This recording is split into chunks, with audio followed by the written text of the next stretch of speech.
you suffer terribly and other people suffer minimally. How can that be fair? That was the heart of a question a woman named Lisa recently asked me. She said, Pastor Mike, my family has faced many medical struggles on our life's journey, and we see other families that barely endure anything. Why does God choose to give some people such a larger amount of suffering than others? Oh man, can you relate to that question? Maybe you get the Christmas card every year from this happy looking family. The marriage is great, the kids are great, even the dog looks great. And then you think of what you see in the mirror and it's not great.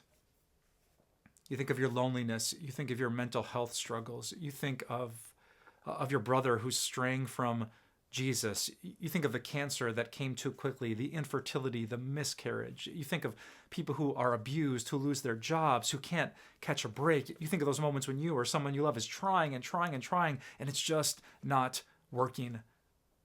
How is that fair? What should you think about God and about you in those moments?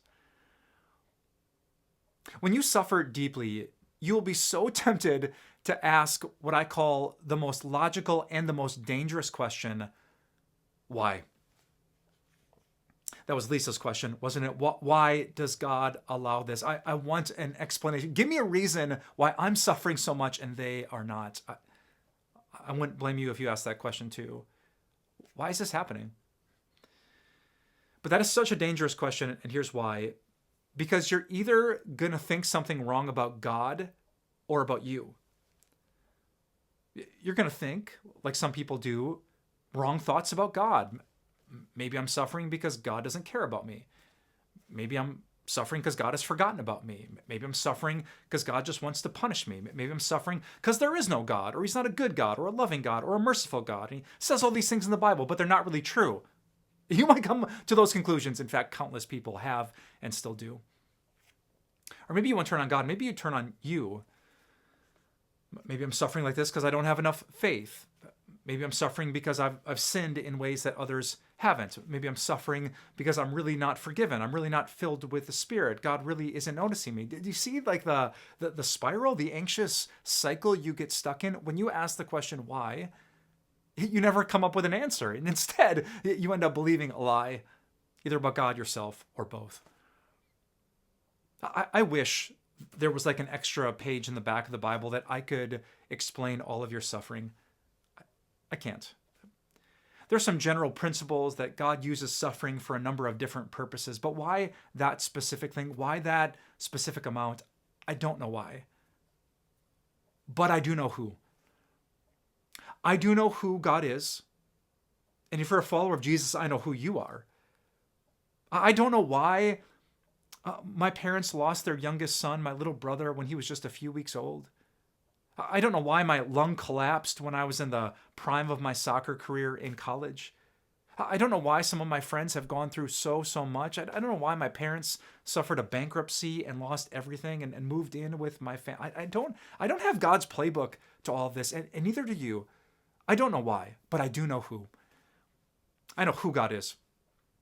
He's the God who loved us when we were just sinners. He's the God who saw what we deserved, and instead of giving us what we deserved, he gave us his son, Jesus. I know who he is. He is the one that hung on the cross, not for his closest friends, but for his enemies. He is the God who suffered his own pain and suffering, not for his own benefit, but for yours, your soul's salvation. He is the God who has promised to be with us, even in the valley, to work out all things, even the worst things, for our good. I know who God is. I have a whole book that describes who God is. And so I pray today, I know it's so tough, that you would think less of the why and think much more of the who. Many years ago, there was a man named Job who suffered deeply. He would be so tempted, along with his friends, to ask why. But in Job chapter 1, he focuses on the who. And the Lord is taken away. May the name of the Lord be praised. In all this, Job did not sin by charging God with wrongdoing. God might give you health, or he might take it away. God might give you a great friend, or he might take it away. God might bless you with something, or he might allow more suffering than you ever wanted or asked for. But may his name be praised. We know too much about God, who made us, who saved us, and who has hope and a future for us, to charge him with wrongdoing. He's good. And I pray that you would believe that even today. You don't know why, neither do I, but we do know who. Hey, thanks for listening to Taboo Questions with me, Pastor Mike Novotny. You can find even more questions on timeofgrace.org/taboo questions and in my book entitled Taboo, Topics Christians Should Be Talking About But Don't. Just look for the link in the episode notes.